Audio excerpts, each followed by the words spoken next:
Arganissima, New York. Your exotic skin, hair, and beauty source, and your one-stop shop for all your natural and organic skin and hair care, featuring authentic organic Moroccan oil and prickly pear seed oil and much more. Bringing you only the best, straight from the source and proudly produced in the USA. So what are you waiting for? Shop today at www.arganissima.com. Arganissima, New York. Your beauty is our duty.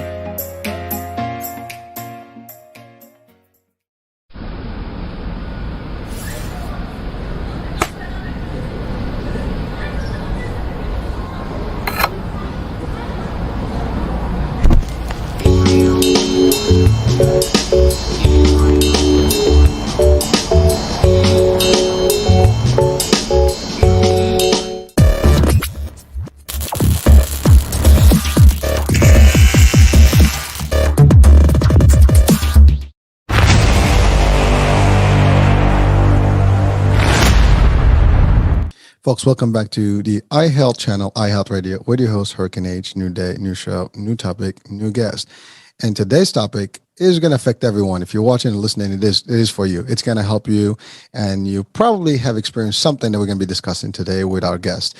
And, we all know the power of the mind, and it's all in the mind. And today we're going to talk about mindfulness and transformational thinking. With me today, author, keynote speaker, international keynote speaker, coach, also the founder and president of the Institute of Transformational Thinking, Ora Nadrich. Ora, welcome to the show. Hi, Hurricane. Thank you so much for having me. It is my pleasure and honor. And I am so excited about this topic because this affects everybody. I'm a person that loves positivity and loves to work with the mind, and it's all about the mind. I mean, whatever you tell your mind, it happens, it manifests somehow. And the power of the mind is just we don't understand it well enough. And it is funny because a couple of shows I've had so far, that they've talked about this topic, and so this is really in line with a lot of the things that we've been talking about on the radio here on the station. And so one thing that we start with usually is your story, how you got into this. I mean, you have a bunch of books, you help people, you do a lot of stuff, but somehow, somewhere you started your path and it got you to this. We can talk about that first, and then let's dive into the mindfulness and the power of the mind. Great. Yes. So, I've been writing for a very long time. I really started writing when I was even a little girl. I used to write poetry and short stories. And, it's something that was very natural for me. But I went in a whole different direction. I actually was an actress for 10 years. And while I was an actress, I sold a screenplay. It was an original screenplay. And I was just amazed that it was bought by a major studio and it was going to be turned into a movie. And so writing was always a part of my life. And it wasn't really until I had a very horrible experience with a family member of mine that had a mental breakdown.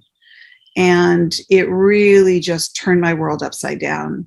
This was an older sister of mine who was the most exquisite human being. I mean, beautiful inside and out, just a radiant soul, And she had a mental breakdown and was never the same again after that. And it was devastating. And it was devastating for me, the whole family. I was the youngest of four, and I took it hard. It was really very hard for me to accept that my beautiful, amazing, special sister was never going to be the same person again.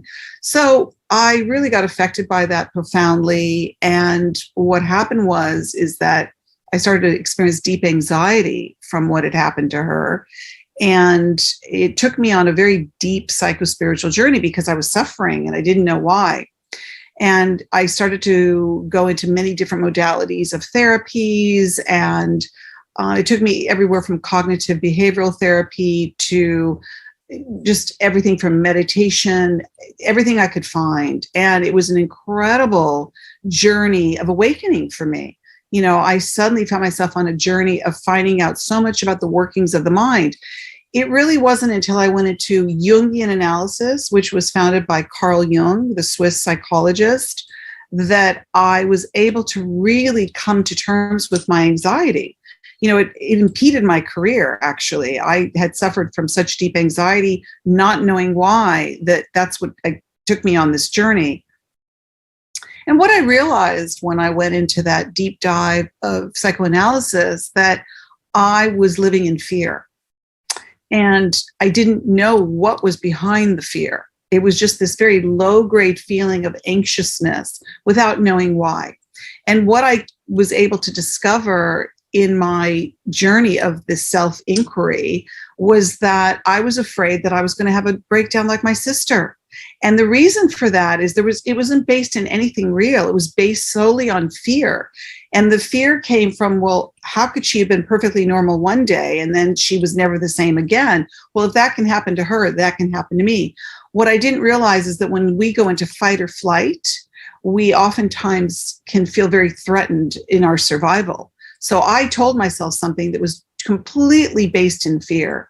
And when I was able to come face to face with the very thing that was causing me this much terror, I realized that that wasn't even true. So it would help me really overcome this fear that had gripped my life, help me transform that fear into something very positive and something that I could work with so that I could continue on my life journey in a very positive way. And it was a huge breakthrough for me. Once that happened, I knew that I was committed to the wellness field and that I wanted to help others suffer less. I didn't want other people to go through what I'd gone through, which took such a long time for me to come to realize that what had happened to my sister was her destiny. It wasn't my destiny. And what I have come here to fulfill is solely meant for me.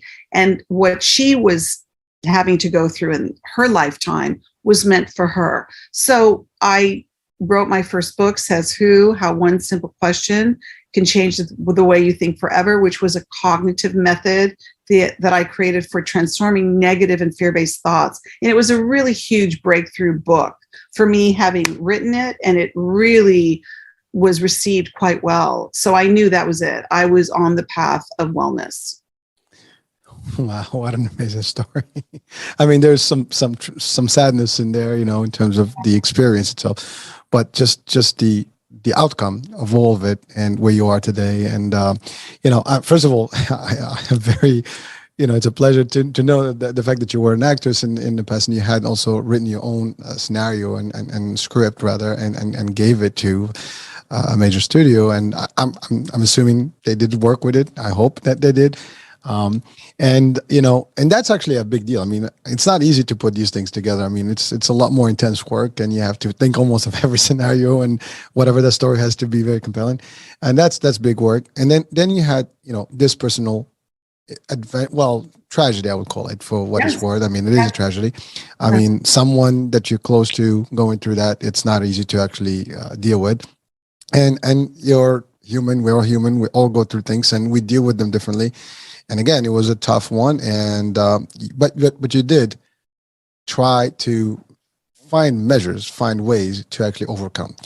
And by going through that discovery journey, you discovered, your way and your mission, and your actual contribution in this world, and your path is wellness. And you did, and then you started to write books.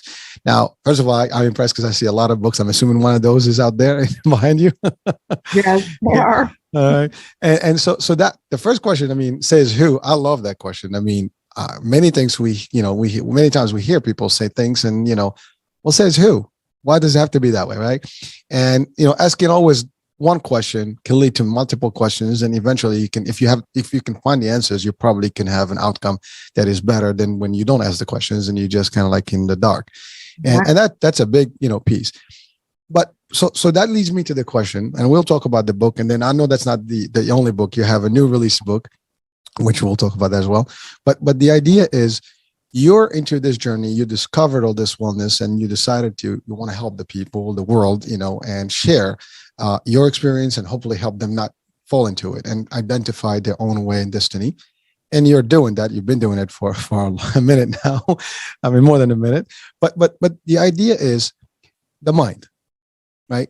You discovered the mind, how you turn things in your mind can make a difference. You could have easily collapsed and followed the exact path and maybe had, whatever outcome that would not be a happy outcome, maybe, right? However, you decided to discover a different way and switch that mindset. You created the Institute of Transformational Thinking, and that's the thing. It's all about how we think. If we think positive, we act positive. If we think negative, we act negative, and everything else that follows, it's either one or the other. If we say, like, I always give these nice little memes and motivational quotes and stuff, and you know what?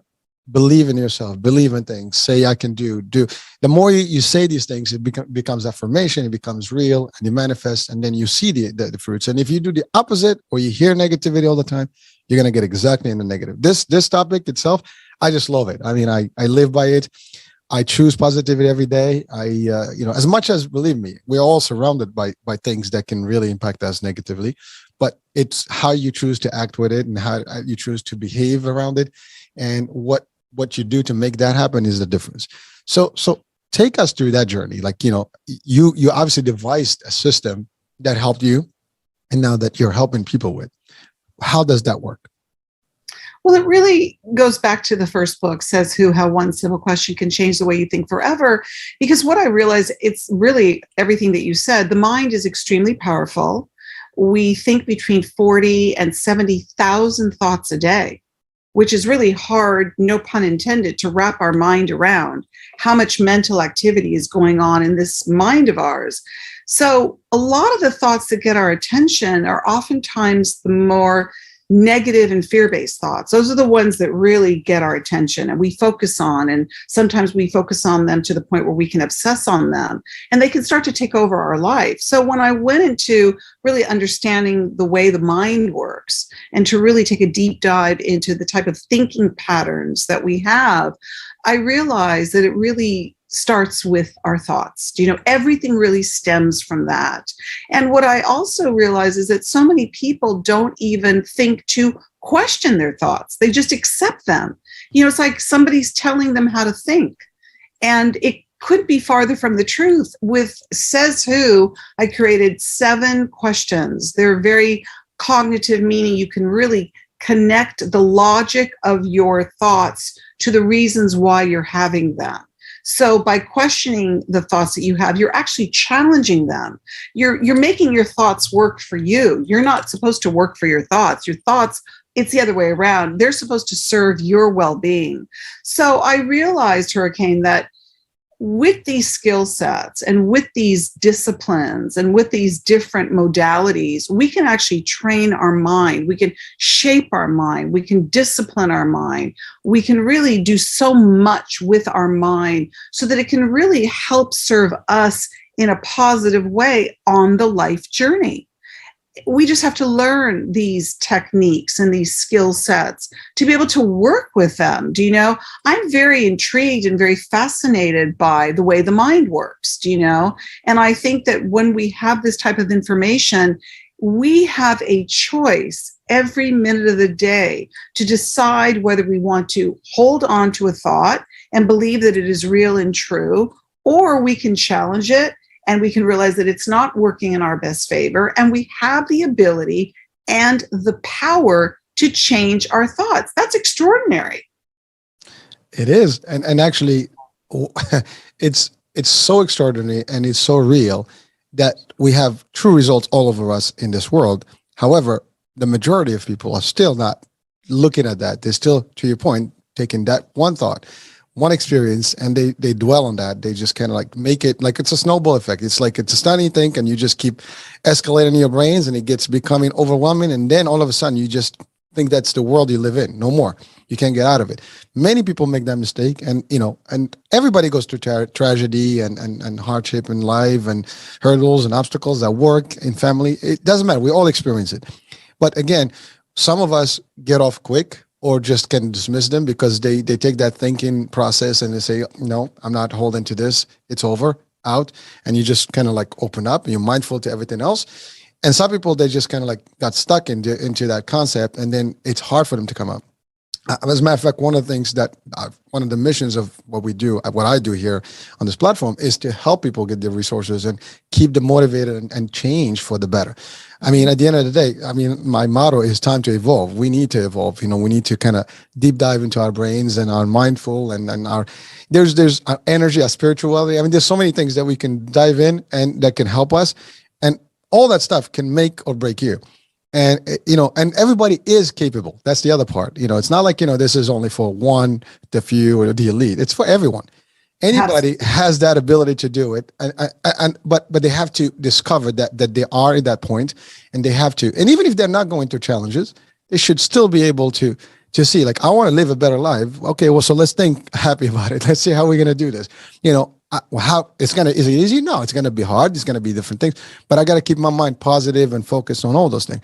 I mean, I can give you a good thing that happened. Well, it's an example that happened to me. And now I've been in sales almost all my life. I was a tour guide. I do, speeches and seminars and, and I do presentations all the time. And now I do this. But believe it or not, I mean, we all heard, I mean, you were an actress, and you know that there's the stage fright, and there's that called the anxiety and all the stuff. Many people have that moment before you get into a scene or whatever. It's kind of like you get that. And the way I got over all that stuff is that I almost blank out, before. I don't think about anything. I think about everything else that is positive, but not what I'm going to be doing until I'm there. And then I just go for it. The minute I start thinking about it, everything goes blank. I mean, it's like you're just going to shut down. It's becoming, and then you get nervous and you stutter, and your breathing gets harder. And it's amazing how it shifts, how you can just test yourself doing this. And many people would have that. Most people are afraid to stand in front of a crowd or a group, or even, speak, or, whether it's work, whatever. People shy away in a classroom, they shy away in a boardroom, they shy away in a meeting, because they don't want to be that spotlight. And that's just an example, but you can.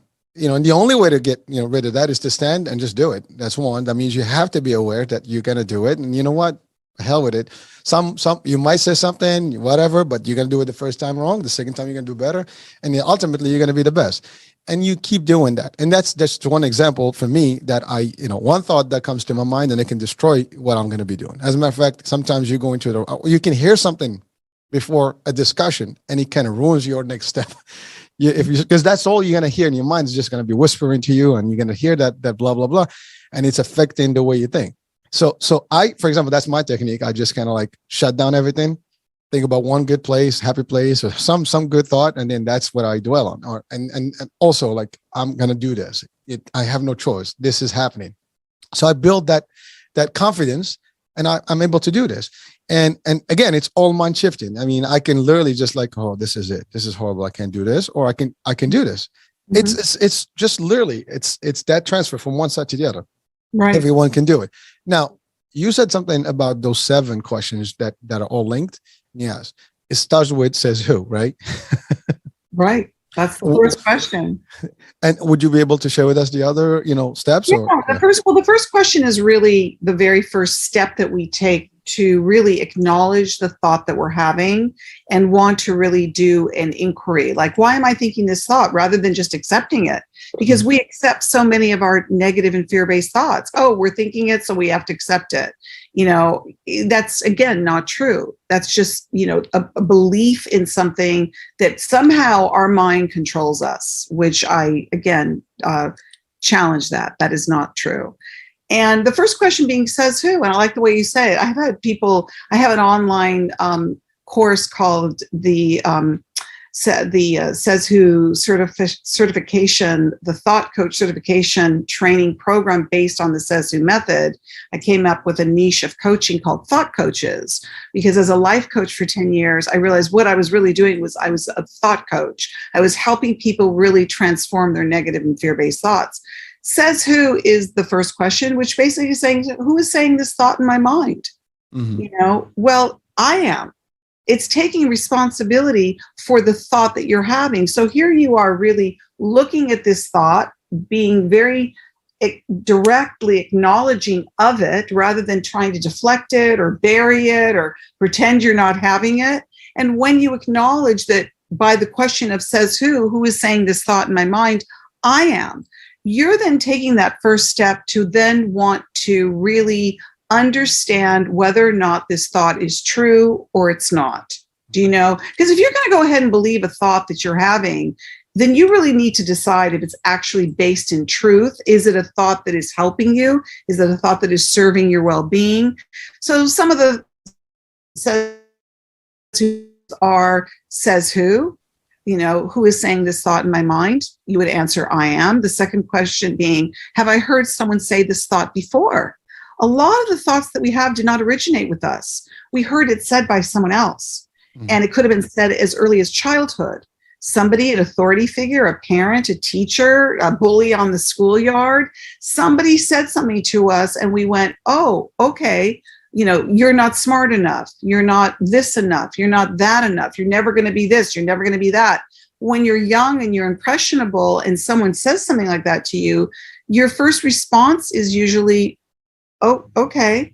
Well, if they're telling me this about myself, then it must be true, especially if it's somebody who is an authority figure. And it could even be somebody who's a bully for a child on the schoolyard that's intimidating them and they're telling them something about themselves, but they know that it's not true, but they go ahead and they believe it. The third question is, do I like this thought? I mean, think about all the thoughts that we have that we don't even like. Okay, so why do we go ahead and entertain holding on to a thought that we don't even like and that we believe is true and we accept it as true? Do you know? The fourth question is, does this thought work for me? Do you know? How does a thought that is negative or critical or self-deprecating, how does that work for you favorably? If the answer is no, it doesn't work for me, then why do you allow yourself to accept a thought that doesn't work for you? Do you know? The sixth question is, do I feel that this thought has control over me? Do you know? And oftentimes you do. You do feel that this negative or fear-based thought has some type of control over you. And in fact, you're allowing yourself to be controlled by that thought. It's not like it's holding you hostage. It's not like it's holding you prisoner. We are the prisoners. We're the ones that are holding ourselves hostage by believing a thought that has some kind of, we believe has some kind of control over us, when in fact, we can change it like that. And the seventh final question is, am I ready to let this thought go? Some people are not ready to let the thought go because they're so attached to it, or they're so used to it, or they're so familiar with it. But if you're really ready to start to let those thoughts go that don't work for you favorably, that don't make you feel better, that do feel like they control you, that maybe you took on, that somebody else told you about yourself, but it's not true. If you finally get to the point where you say, you know what, I've had enough of this thought. There's nothing that is contributing positively to my life. So therefore, I can choose right now to say that, yeah, you know what? I am really ready to let this thought go once and for all. And you make that decision to let that thought go. Now, someone might say to me, yeah, but what if that thought comes back? I have a great technique also in addition to the 7 questions, which is the release and replace technique. The release and replace technique, I did it once in front of 150 entrepreneurs. Okay. I literally give them a Post-it. It's called the release and replace technique. And I say to my group, my audience, the people that are taking my workshop, I want you to write down a negative thought that you have. It could be a thought that just pops up into your mind right now. It could be a thought that's been with you for the last 20 years. It could be a thought that came into your head as you were taking a shower this morning. Just write down a negative thought. Now, a lot of people will say to me, oh, can I write down more than one? Does it have to just be one thought? Because we all know we have more than one negative thought. Okay. I said, let's start with one. Write down one negative thought. I see everybody writing down on this Post-it, like, oh, you could see the emotional effect that this thought has on them, on their faces. I say, great. I said, I want you to take that piece of paper and I want you to crumple it up. I see them, they're crumpling up the piece of paper like they can't stand it, And I say, okay, now I want you to throw that paper across the room. I was once on a stage and all these balls of paper was coming at me, and like when you saw the fervor of people like throwing that piece of paper as far as they could across the room, I said, great. There are all these little balls of crumpled up paper on the ground. I said, do you want to pick that? Do you want to pick up that piece of paper, uncrumple it, and put that thought back in your head? And they're like, no, a resounding no. And then I say, okay, now I want you to write down its positive counterpart. And you could see their faces like just changing in front of me, like from like this, so glad to get rid of that thought, to like a sigh of relief, like, oh, okay, now I can write down something nice, something forgiving, something loving, something inspiring, and they write that down. And I say, okay, do you want to crumple that up? Do you want to crumple it in a ball and throw it across the room? They're like, no, I don't. I say, yeah, why don't you take that and why don't you stick it on your mirror so you can look at what you replace that negative thought that was so undermining, that was so sabotaging, that was so negative, that made you not feel good about yourself, and look at what you replaced it with. And let that be a reminder of how easy it is for us to replace our thoughts. You just got to do it, And it's a real crowd pleaser, that exercise. People really respond to it well. I felt like doing it with you right now. As a matter of fact, I think people watching and listening right now, I love this. This is an exercise that everybody can do right now. I mean, just listening to the show, watching it, just do it. I mean, try it. I know it works. I mean, you were saying it. I was already doing the action. That's why I figured that we're going to throw that thing. And, but it works. You're right. It's about just getting rid of those things. And by the way, you talked about, it's all there. Those questions, they're like basically self-analysis. I mean, you're just doing your own self-assessment. And once you start asking the questions, you have the answers. It's just a matter of, you don't ask the questions. That's why you don't know the answers. But as soon as you start pulling those questions, like, why am I doing this? What's going on? I can do this. I don't want this. And you will know that you got the answers. It's no, I don't want this is over. Right. But get to the point where people are aware enough to ask the questions, to start, is I think the challenging part. That's right. And Ora, you mentioned something about a thought that may have been given to you when you were a child or any other, at work, whatever. That subconsciousness is always available, and subconsciousness is powerful. I mean, hypnosis is mostly worked into that level. And when you throw in something in subconscious, it stays there. It's there. And it manifests whenever there is a trigger. And as soon as that trigger is there, it comes back and it affects you unless you know how to get out of that. I mean, like, you don't need to snap out of it. Yes. But most of us basically are, I refer to the word zombies because we get those things and we operate under the same condition. Good word. It's a pretty good word, especially these days. Yeah. I mean, we are on automatic. We're walking around just doing and going and being, and we're not even having a sense. That's what mindfulness is all about. Mindfulness is being in the present moment with total awareness. What am I thinking? What am I feeling? What's going on? What am I seeing? What am I registering? What am I picking up? We got to really connect to ourselves and our environment and the world. We got to really be awake to know what's going on. And that's the beauty of mindfulness. Mindfulness is the practice of being present with awareness, not like doing 20 things at once or being distracted or not really seeing. There's a great quote by philosopher Thoreau. It's not what you look at that matters. It's what you see. Powerful. Well, it is true. I mean, you and I can see the same thing. I mean, we can be looking at the same thing, and you see one thing, and I see, and it happens all the time with art. It happens with everything. Exactly. I mean, psychology, they use that too. I mean, they give you those cards, and they say, "What do you see?" And everybody gives them a different answer. Totally. Yeah. It's amazing. Yeah, it is. I mean, even in my new book, Mindfulness and Mysticism, when I talk about a mystical experience, I use something like a sunset or a sunrise, which can be incredibly exquisite and magical and even mystical. You may look at a sunset and see it one way. I look at a sunset and see it another way, and a sunrise. For somebody, they can be like, oh, yeah, that's great. We have sunrises and sunsets every day. What's the big deal? You and I can look at it and go, whoa, wow, and it can ignite all sorts of things, in our imagination and in our psyches, powerful stuff. Yeah, I'm laughing because it reminded me of something.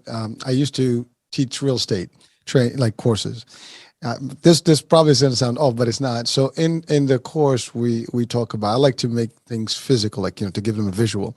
And some of the agents, they do this mistake. They walk into somebody like to show a house, right? And they all walk by all the amenities in that property, and they just kind of like go like just brush through it. So I used to teach them, like, if you want these people to really get attached to this space, you gotta, point out, what the kitchen is and how, they can manifest in that kitchen, what they can be doing in that kitchen, what they're gonna be doing in that fireplace, what they're gonna be doing in that room, whatever it is. Imagine things, you create the imagination. So you start visualizing you in that home. And it's funny. Everybody, once you do that, like you and I would be looking at the same thing, but I'm thinking about, a party. You might be thinking about, I don't know, some sort of, a nice little set-in with friends, and what it could be anything. But it's just the scenario that changes based on your imagination. But if I don't trigger that, it's not happening. Because I've seen people that walk in, they're like, again, they're just, okay, everybody knows what a room looks like. Everyone knows what the kitchen, looks like. But it's what you can start the imagination there and get them triggered to like really live it before they even get in. They start getting, it's just, again, it's just about the visual. And this whole thing is about bringing that into your, in front of you, almost projecting it. Yeah. Exactly right. Bringing it into the foreground of your mind so you can be able to really see something. And like you said, use your imagination and start to see how that ignites your senses. Then you start to feel I talk about the chemicals in the brain and mindfulness and mysticism. The very thing you just described, Hurricane, that ignites the neurotransmitters in your mind. And you start to imagine. And when we start to imagine, we start to really fire up those neurons. And then we ignite the chemicals in our brain, and that's when the serotonin, the dopamine, and the endorphins start to really excite us, and we have that ability to turn that on if we want to. Oh yeah. Well, I mean, I think everybody wants to. They just either not aware or they're not sure that they can do it. Because I don't think anyone out there wants to feel miserable or feel awful, feel this. I think everybody, if you talk to them like, I feel bad, I'm not doing good, deep inside, they want to be out of it. They just don't know what to do to make, to get out of it. And that's, sometimes it's hard. Sometimes they don't have the support. And again, also personalities can vary. Some people are stronger than others. They have better resilience and they can do, things, deal with trauma and, tragedy a little strong, better than others. But that doesn't mean that those other folks are completely off this grid and they cannot have, this solution. It's available. I mean, this show would probably resonate with a lot of people and hopefully can help plenty. And, you talked about something about, we talked about imagination and give the example, but even success, right? You imagine when you write a movie or a script, right? You can visualize the whole thing. I mean, you're writing, you actually can see the scenes as you write them. You can see what the dialogue is. You are as a success, person that wants to be in a position, or a business person that started a business. Like the other day, I had an interview that I was interviewed, and they asked me like, where do you see yourself? Like, I see myself as a network, as a CNN and bigger. I see myself on the podium doing, a 10-year anniversary, and here we go. The network is growing. I already visualized that moment. I already visualized the speech. The crowd, how the event's going to look like. That keeps me motivated and keeps me going. And it's true. This is how I operate, and everything. I set up the goal and I visualize the goal. I actually have a picture of my house and my car in my phone. I got to keep working for those things. It keeps me motivated, and because if I don't, it's just gonna, impede on me, and I'm like, oh my God, collapse. I don't feel like nobody can stop me except me. And I think, that's the problem. We are our worst enemy as we kind of push ourselves, or almost collapse ourselves sometimes, because we use the ostrich effect. We just dump our head in the ground, and hopefully it's going to go. It's going to just, move on. It doesn't move unless you actually face it hands on and face on, and boom. Right, exactly. And I talk about that in mindfulness and mysticism. What you just described for yourself is that we don't have to live ordinary lives. That doesn't mean you have to do something extraordinary per se that makes you feel that it's hard to obtain. But you have to think of yourself as somebody who can manifest things that are even beyond your wildest dreams. You just have to believe that it's possible. And again, that goes back to the thinking mind. What thoughts do you want to hold in your mind's eye?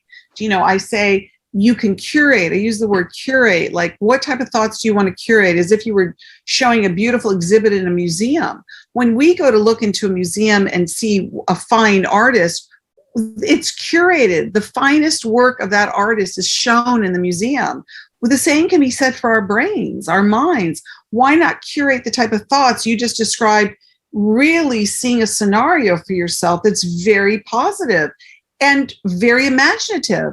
That's what I talk about. And when I mention that in mindfulness and mysticism, I say that's when you can really feel the magic. Again, you're kicking in those chemicals in the brain. And I believe that we can manifest whatever we want. We can. And again, the power of the mind is just unbelievable. People do some incredible things. And, you probably read the quote that says impossible. The word itself says I am possible. I mean, just that in itself, is one of my go-to, so that's the other thing. I use these anchors, like, every now and then I have these little, quotes and things that keep me motivated. So I always kind of revert back. No excuses, no pain, no gain, I throw these are things that we all know. Everybody, there's nobody that exists today. And I don't care what language you speak, what culture, you have the similar expression that actually, repeats that, or at least means that. But we have to help ourselves this way, and also find resources to help us do that, such as yourself, read books that do this. There's plenty of positive out there. And you know what? I think the positivity would probably outweigh the actual negativity in the world, but we're just not, kind of flowing that way. That's the problem, because again, you watch news and I would say no news is good news, literally. And, I'm not putting that we don't need the news, because we do need to know what's going on in the world.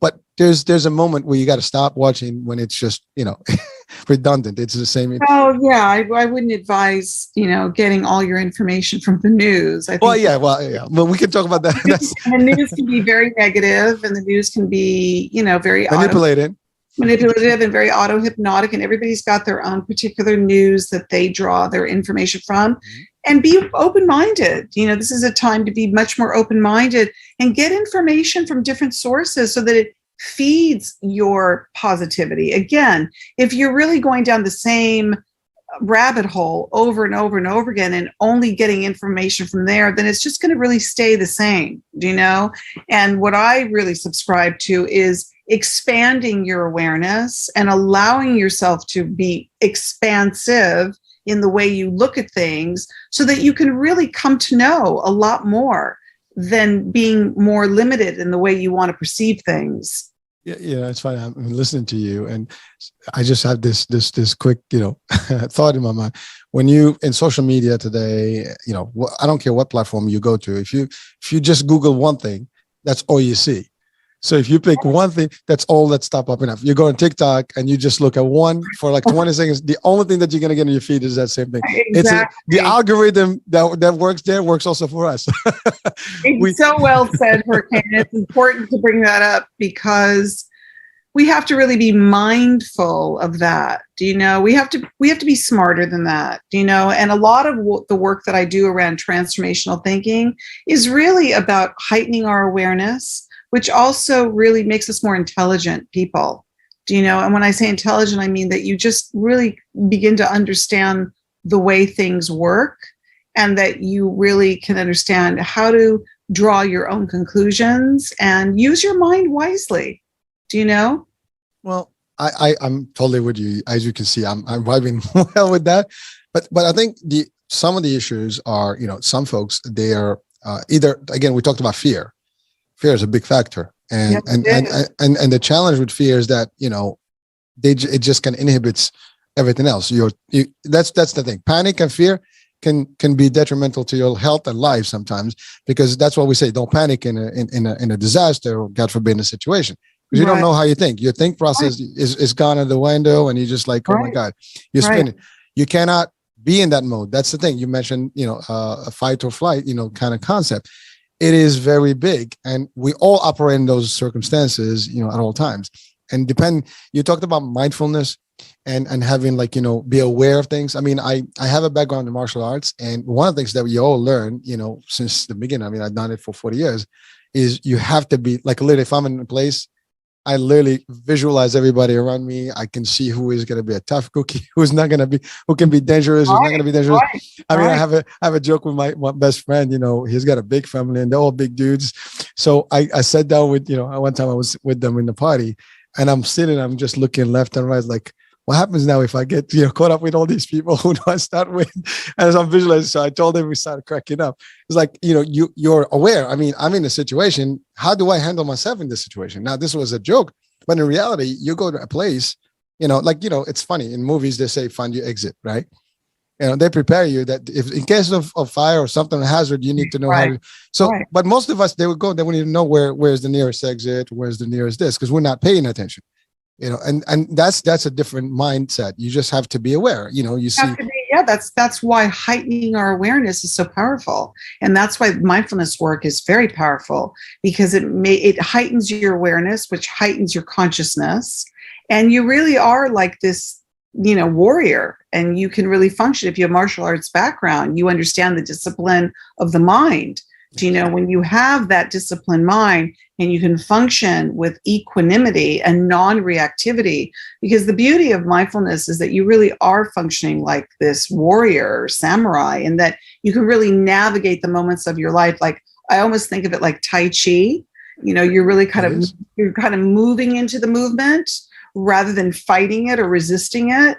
And there's a lot of ways to make our minds more agile, so that we really can move through situations, even the most difficult of situations, with a very precise and clear thinking mind. This is why this work is so important, so that you can really clear your mind and use it as a very powerful instrument for good, for things that are positive. Oh, I know. And, it's funny because people are aware, and in the same way that aware that they're in a negative, they just have to be aware that they can be in a positive. They by choice, they actually sometimes get stuck. It's not that they don't want to, they almost make that decision. I'm stuck in this, because, to your point, all they have to do is kind of take that and throw it away. But somehow they're not taking it out, because it kind of maybe serves a purpose sometimes, because, like, by doing that, by collapsing, I'm maybe kind of deferring facing the reality of things. Mm-hmm. And that's a big problem, because again, facing your reality is always, a tough choice. Yeah. But you have to be willing to look at that, really the power of self-reflection. I really do think of it as somebody who's willing to do the inner work and not be afraid to do the inner work, and have self-awareness. You really are a warrior. You really are someone who's not afraid to look at things. You're not afraid to know yourself. And that means all aspects of yourself. We have many contradictions to who we are. And, not to know yourself, or not to take a deep dive in the inner journey, I think is a lot of people that are afraid to do that. They don't really want to fully know themselves. But I think it's great to really know yourself, because you can come to know yourself better than anybody else can. And it will serve you well on the life journey, because when you know who you are, you'll be able to handle any situation that you're in masterfully. Well, you said, it's amazing how it's like, when you go, you said Tai Chi, right? And you're right. I mean, in the world of martial arts, we use elements, water, wind, and every one of those calls for a different tactic or technique, right? So water, wind, you go with the flow, you get, you have to be softer, you got to be rock and earth, which is stronger. There's different techniques, same thing in real life. I mean, sometimes you have to choose to be diplomatic. Sometimes you can be blunt. Sometimes you have to choose your battle carefully, as they say. You don't just, pick the right battle. But understanding those dynamics makes you agile, makes you able to do things. But again, we need to make people aware that they can. And you said it perfectly. You have the control to turn your body, to your person, to a different. And there's nobody better that knows you than you. And you can really put that. And it's inside. It's not like, And the other part. I mean, some people may have difficulty, but there's resources. Again, surround yourself with the right crowd. That's the first thing you can start. I mean, if you surround yourself with everybody that's going to give you just a doom, world is ending kind of concept, well, that's all you're going to be thinking about. It's the end of the world. Right. If you surround yourself with like the world is beautiful, we're going to Mars, you might think that you're going to Mars. Right. Exactly. Right? So Yeah. and that happens all the time. You talked about the news, and depends what channel you watch, you're going to be swayed one way or the other. Right. And not to just be stuck in that loop of negativity, or fear mongering. You want to be very mindful of the information that you're taking in. Remember, it's penetrating you. You're the one that can decide what you want to receive. That's, again, it brings up the power of who we are. Rather than to relinquish our power and allow for other things to sort of take control over us, even something like what I said about our own thinking mind. There's so many people that just feel that they can't even control their own thoughts. Let's start with that. The fact that you really can choose and pick and decide which thoughts work for you favorably and which thoughts don't. It's a pretty amazing ability that we have, that we can make those decisions for ourselves, that we can have agency over ourselves to say, no, that thought does not work for me. You know what? That thought works better for me. I'm going to bring that into my mind, and I'm going to really develop my thoughts from that and see what grows from that, which, again, going back to what you were saying about what you envision for yourself, we build on that, and we grow on the imagination, and we grow on the creative impulses that we have. That, I say a vision starts with a single thought. You have a single thought and imagine what's been grown from that. That's how inventions are done. That's how we have airplanes. That's how we have modern medicine. That's how we have all the extraordinary things that we have created, and people that have created inventions and did great contributions to humanity. It started with a single thought, an idea. That's where it started. We're looking at each other from, the other side of the stage. Somebody thought about that. I mean, you're right. And exactly. It's so funny you're talking about this. And I can even give you a simple example that you talked about. We have the power of thinking and choosing, right? Well, we choose what we eat, right? I mean, you have ability to select. I don't want to eat this. I want to eat. We choose what we wear. We choose where we go, and those are conscious, decisions. And it's the same way. You just have to choose how you want to think. Where I want to be, whether I want to be miserable or happy. Exactly. That is the truth. It is the same thing. By the way, the menus, whatever you're looking at, is the same thing. It's right. One may be physical, the other one is in your mind. But at the end of the day, it's projection. You got to see where you are, and that's it. If you think you are really not happy, I mean, it happens in relationships. You are in a bad relationship, and it's wrong, but yet you're not willing to make a difference or change it. And I was like, and many people are in that trap, and only when it's too late, when it gets too extreme, then they realize, like, what have I done? I've lost all these years. I mean, we all can make those, and it's time you see it. Like we say, see something, say something. Here, see something, do something about it. Right, exactly. So we have a choice, and you're right, Hurricane. I mean, it's funny because I bring that example up myself, that we make decisions for ourselves all the time, and something like food and clothes is actually really good to point out, because if you don't want to eat something or you don't like something, you're like, no, I don't want to eat that. I don't want that.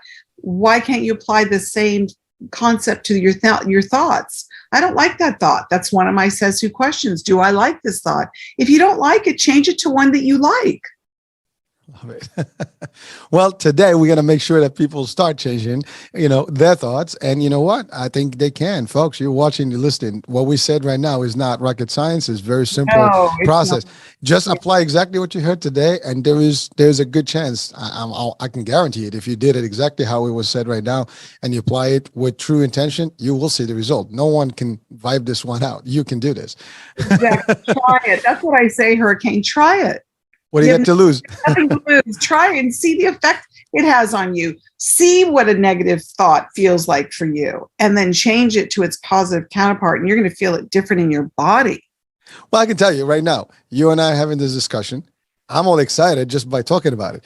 I mean, literally, I'm just, this is just who I am, but really this stuff gets me going because I feel that vibe. I feel the energy. I feel the positivity, and I know it can be done. That's the thing with me. Like, you're listening, you're watching, you can do this. You can change. And if maybe not maybe you're good, but help someone else change by giving them the vibe, give them the energy level.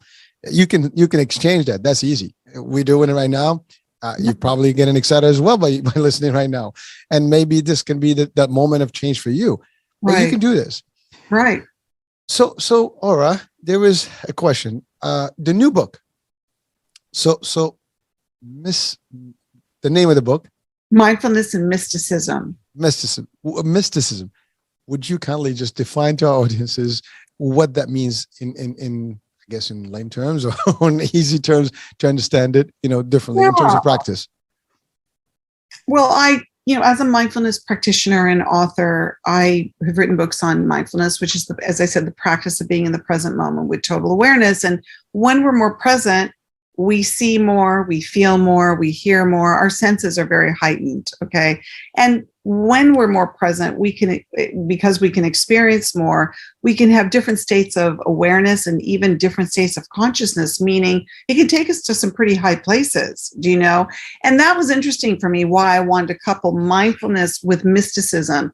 Mysticism is something that a lot of people are not familiar with. They're like, what's that? That sounds so esoteric or metaphysical. What does that even mean? No, I wanted to demystify mysticism. I wanted to bring it into the 21st century and say, mysticism is an experience. Evelyn Underhill, the mystic that I cite in the book, she says it's being in union with reality.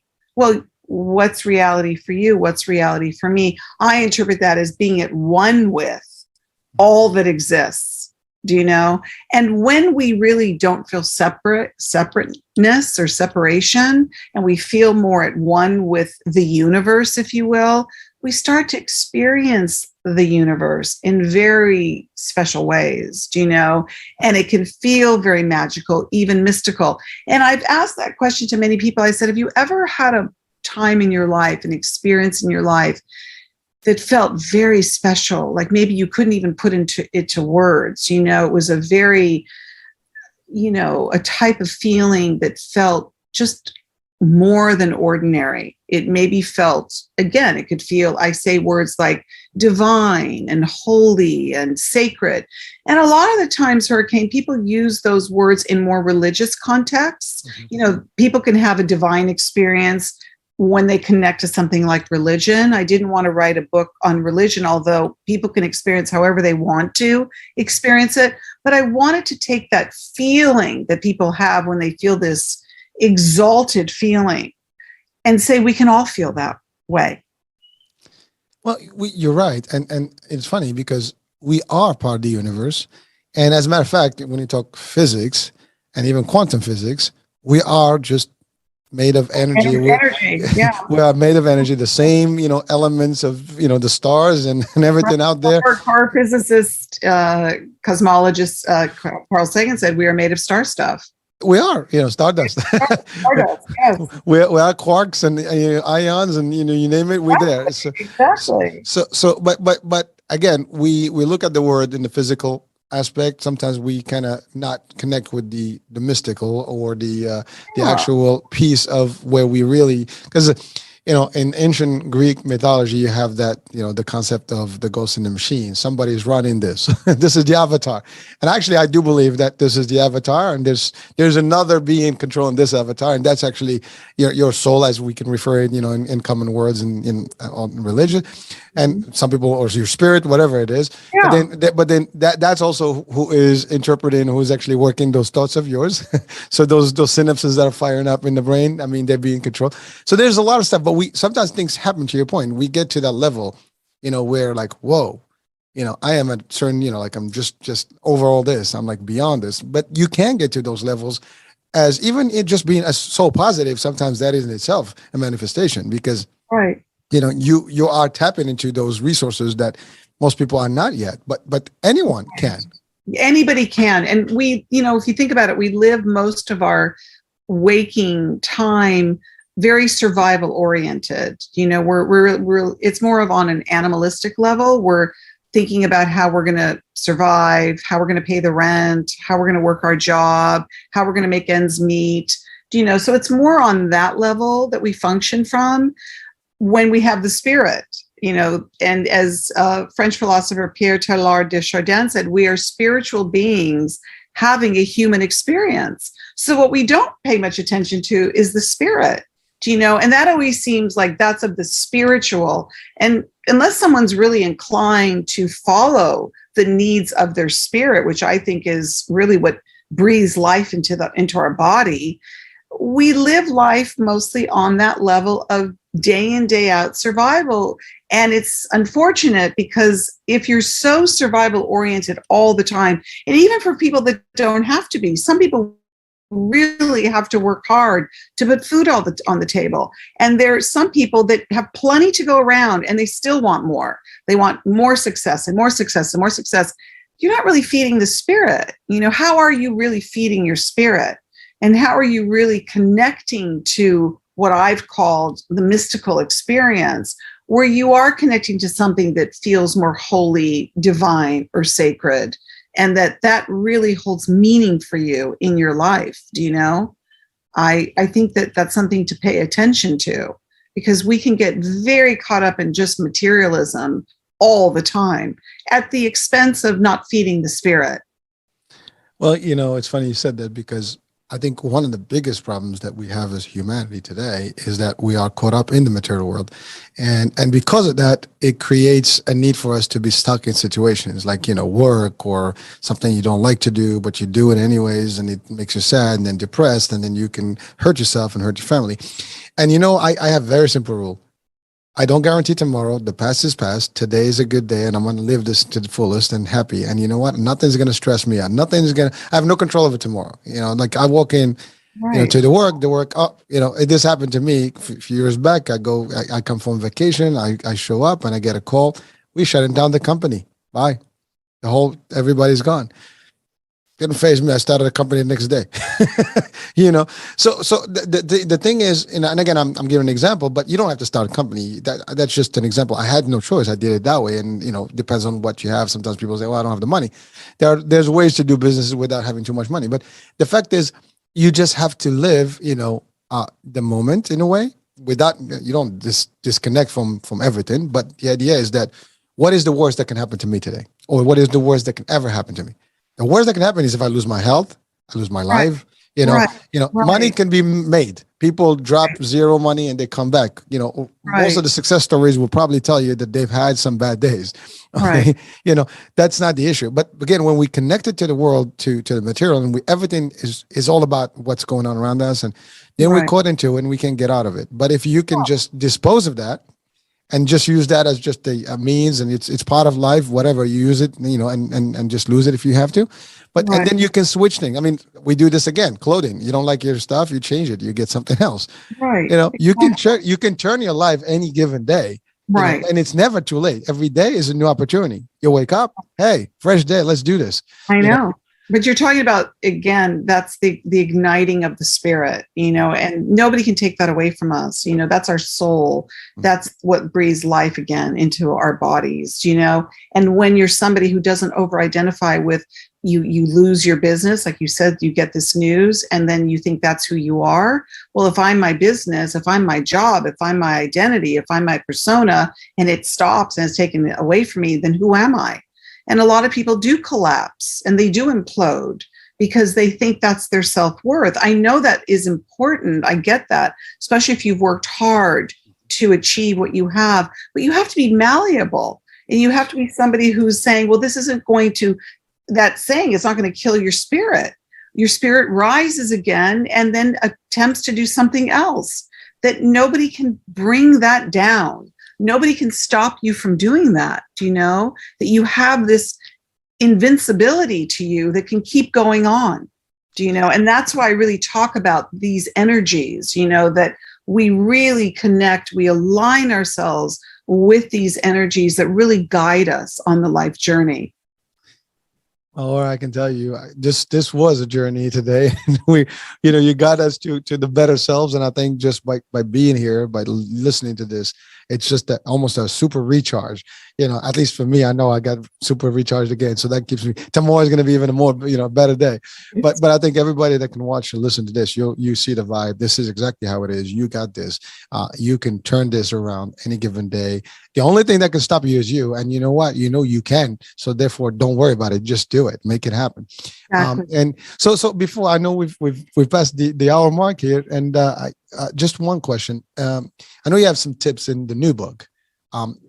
Can you just maybe give us a couple of them, just to kind of point us as we're ending the show? Yeah. A really great way to start a mindfulness practice is really to just tell yourself that you want to be more present in your life, to show up for the moments of your life, being really present, to, be there, really be here, I should say, 100%. And if your mind starts to wander, which it will, it might go to the past and maybe wish something had been different, or it might anticipate the future with anxiety and concern and worry. Know that the past has come and gone and the future isn't here yet. But the moment that is most real is the moment that we are alive in right now. So what can you do with this moment right now? How can you make this moment the best moment of your life? And that's it. I'm not going to add anything. Those are powerful words, and we're going to keep it at that. All right. I will have the link to the book and your site to the description of the show, so people can actually link to you and potentially, get the book. And certainly, people can certainly reach out to you, right, and get services and register. Yes, they can go to oranadrich.com, which is my website. And I might add, since you're on the East Coast, I'm doing a workshop in upstate New York at the Omega Center in October, from October 23rd to the 28th, on creativity and mysticism. And I'm going to be doing it with a colleague of mine, Dr. Ron Alexander, who has a book that just came out on core creativity. So for those of you on the East Coast, come on down. Well, listen, East Coast, West Coast, North, West, South. Wherever you are on the planet. They'll travel in. This is powerful stuff. Exactly. Yeah, listen, I know people sometimes look for these opportunities to enhance their lives. Yeah. Yeah, no, that's great. Well, listen, we're gonna announce that, and as a matter of fact, if I can get that information, I can also post it up, so we can share that with people, and hopefully we get some folks out there and get them excited. That's the way it is. Thank you, Hurricane, for having me. It's been a pleasure. Thank you, folks. I hope you enjoyed this today's show, and it's a lot of positivity here. So it's plenty to work with. So that being said, we'll be talking soon. New day, new show, new guest, new topic. Bye for now.